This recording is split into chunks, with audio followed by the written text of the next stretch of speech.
Praise the Lord, praise the Lord. మన ప్రభువును రక్షకుడైన యేసుక్రీస్తు అతి శ్రేష్టమైన నామంలో మీ అందరికీ వందనాలు తెలియజేస్తుంటున్నాను. దేవుని కృప మీకు తోడయ్యుండును గాక. అందరికి వందనాలండి. ప్రియులారు, మరి బాగున్నారు కదా? ఈరోజు డేట్ ఎంత? 10 కదా?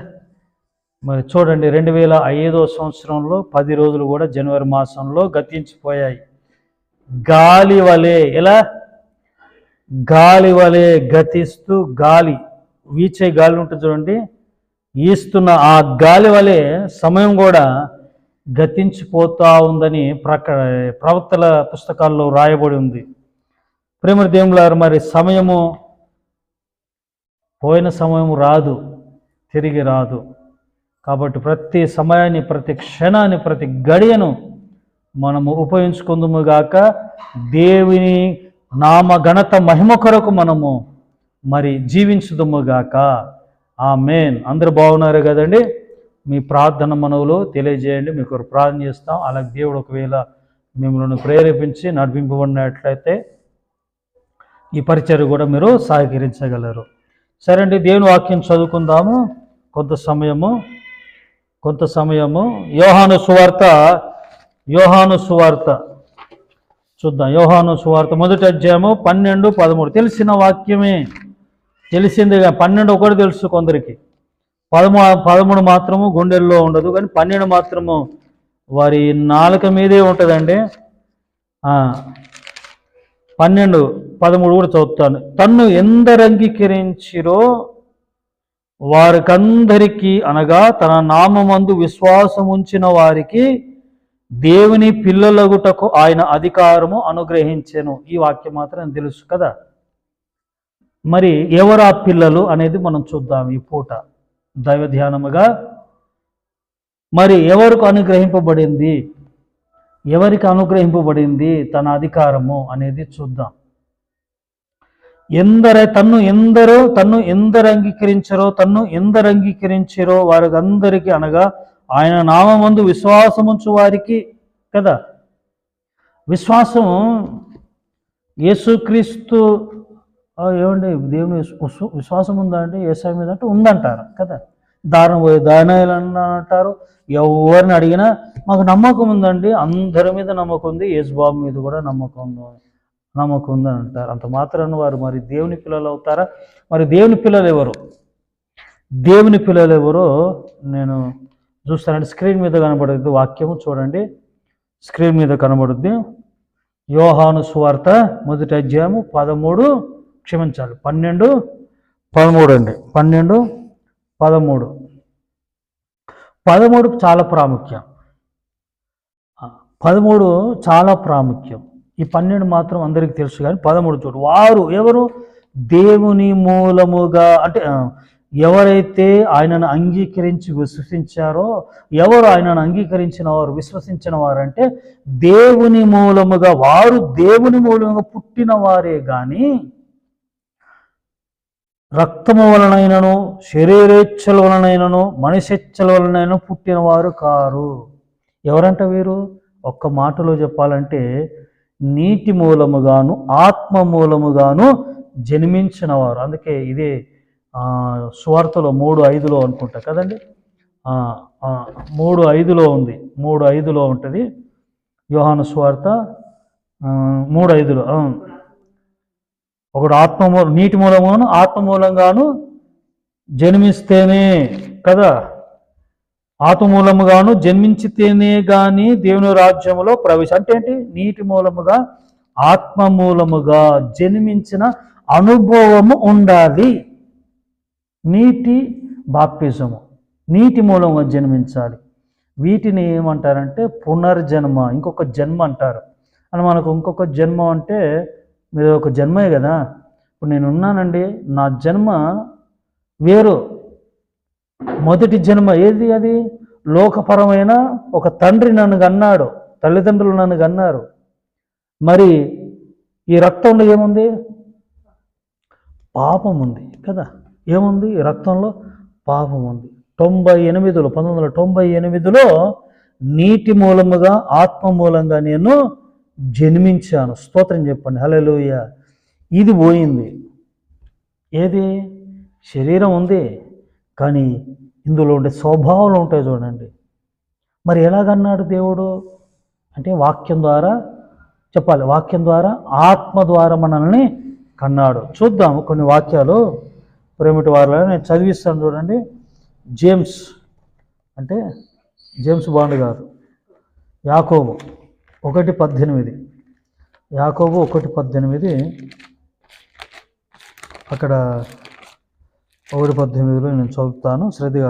ఆయన తాను సృష్టించిన వాటిలో మనము ప్రథమ ఫలముగా ఉండునట్లు సత్యవాక్యం వలన మనలను తన సంకల్పం ప్రకారముగా కన్నాను. ఎలాగన్నాడంట? సత్యవాక్యము వలన, తన వాక్యం వలన మనలను కన్నాడు. నీలో ఏమండి, ఇప్పుడు నీకు కొత్త జన్మ, కొత్తగా పుట్టావు, నీలో కొత్త స్వభావము. ఒక సన్నివేశం చెప్తాను వినండి. ఈ గేట్ ఉంటాయి కదా మందిరానికి, ఎప్పుడు ఒక చిన్న బాబు అంట ఆ గేట్తో ఆడుతూ ఉండేవాడంట. గేట్తో ఆడుతూ ఉంటే అక్కడ ఉన్న సేవకులు సంఘానికి చాలా డిస్టర్బ్ అవుతూ ఉంది. చూశాడు సేవకుడు చూశాడు, పెద్దయ్య గారు, భక్తి సింగయ్య గారు అంట. భక్తి సింగయ్య గారు చూశారు. అటు ఆ గేట్ మీద నిలబడి అటు అంటే ఊగుతున్నాడు, అటు ఇటుగా ఊగుతున్నాడు అన్నమాట, అటు ఇటుగా. చూశాడు. భక్తి సింగయ్య గారు వెళ్ళి ఈ చెంప ఆ చెంప వాయించాడంట. బాగా వాయించేసి వాడిని మెడ పట్టుకొచ్చి మందిరంలో మోకాల మీద కూర్చోబెట్టాడంట. దెబ్బకి ఆడనున్న దయ్యాలని చెప్తాను, ఎలా అంటే చెప్తాను. ఇంటికి వెళ్ళాక ఏంటి నా కొడుకు ఇలా ఉన్నాడు ఏంటి, వీళ్ళు చాలా మార్పు వచ్చిందేంటి, అంత చేష్టలన్నీ లేవేంటి అని వాళ్ళ తల్లిదండ్రులు ఆశ్చర్యపోయారంట. దెబ్బకి దయ్యాలని పోయారంట. నిజంగా చెప్తున్నాను పోయాయి. ఈ చెంప ఆ చెంప వాయించాడట భక్తి సింగయ్య గారు. ఎందుకంటే ఆరాధన జరుగుతుంది, అందరూ ప్రార్థనలో ఉంటే దురాత్మలు వాళ్ళు దెబ్బకి పోయాయి, దెబ్బకి వెళ్ళిపోయాయి వాళ్ళు ఉన్న దురాత్మలని. సేవకుడు అందుకే నీతిమంతుడు కొట్టుట నాకు తైలాభిషేకం. స్తోత్రం చెప్పండి, హల్లెలూయా. చూడండి, సత్యవాక్యము వలన మనము దేని పిల్లలంటే ఎవరు? సత్యవాక్యం వలన జన్మించిన వారు. స్తోత్రం చెప్పండి, హల్లెలూయా. ఇంకో వాక్యం చూపిస్తానండి. మా 1 యోహాను 3:9 శ్రద్ధగా ఆలకించండి. గబగబా నేను ఊహించేస్తాను. 1 యోహాను 3:9 శ్రద్ధగా వినండి. దేవుని మూలముగా పుట్టిన ప్రతి వాణిలో ఆయన బీజము నిలుచును గనక వాడు పాపం చేయడు. స్తోత్రం చెప్పండి, హల్లెలూయా. దేవుని మూలముగా పుట్టిన వాళ్ళలో ఎవరి బీజం ఉంటుంది? నన్ను కన్న నా తండ్రి ఉంటాడు కదా, నన్ను కన్న తండ్రి, వాడి బీజం. అది శరీర సంబంధమైందిరా బాబా. ఆత్మ మూలముగా నిజంగా నీవు జన్మించిన వాడవైతే, నిజముగా నీటి మూలంగా ఆత్మ మూలంగా దేవుని సత్యవాక్యం వలన జన్మించిన వారు అయితే నీలో దేవుని బీజమే ఉంటుంది. పాపం చేయవు. దేవుని బీజం ఏంటండి? దేవుని బీజం ఏంటి? పరిశుద్ధత. చెప్పండి ఏంటండి? పరిశుద్ధత ఉంటుంది నీలో. ఇది 1 యోహాను 3:9 చదివాం కదా. 5:4-18 చదువుతానండి. 5:4 చూడండి. దేవుని మూలంగా పుట్టిన వారందరూ లోకమును జయిస్తారు కదా. నువ్వు లోకాన్ని జయించట్లేదు, నీలో ఇంకా శరీర ఇచ్ఛలు ఉన్నాయంటే దేవుని బీజము నీలో లేనట్టే. 18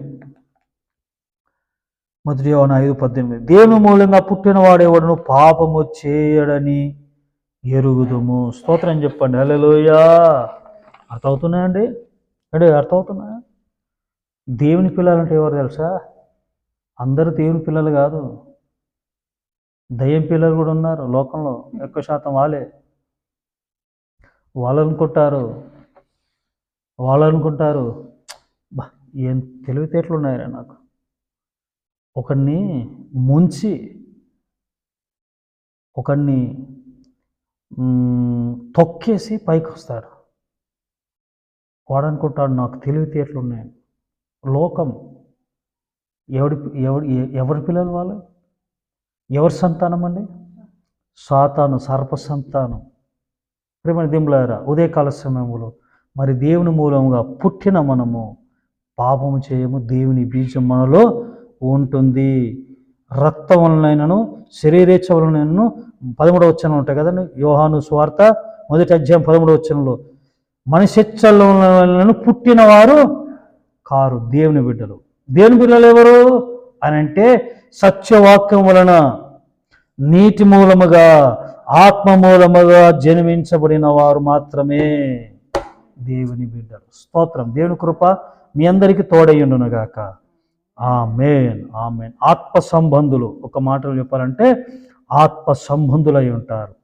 ప్రార్థన అండి. పరిశుద్ధుడా, సజీవుడా, మీ పాదాల వందనాలు తండ్రి. మరి దేవుని పిల్లలు ఎవరు అనేది మాకు తెలియజేశావు ప్రభానికి స్తోత్రం. ఎవరికి ఇవ్వబడింది అధికారం? దేవుని పిల్లలగుటకు మిమ్మల్ని అంగీకరించాం, విశ్వసించాం. అయితే ఇంకా మాలో ప్రభు ఇదిగో తండ్రి శరీరేచ్ఛలు, మనిషిచ్ఛలు ఏలుబడి చేస్తూ ఉంటే మరి మీ బీజము లేనట్టే. నీ బీజమును మాలో ఉందంటే మేము పరిశుద్ధత కలిగి ఉంటాం తండ్రి. నీకు స్తోత్రములు. మేము లోకాన్ని జయించగలము, మేము లోకాన్ని జయిస్తాం అయ్యా. నీకు స్తోత్రం ప్రభువా.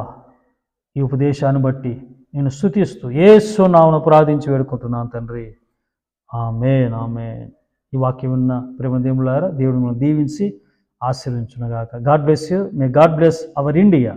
Praise the Lord. Praise the lord.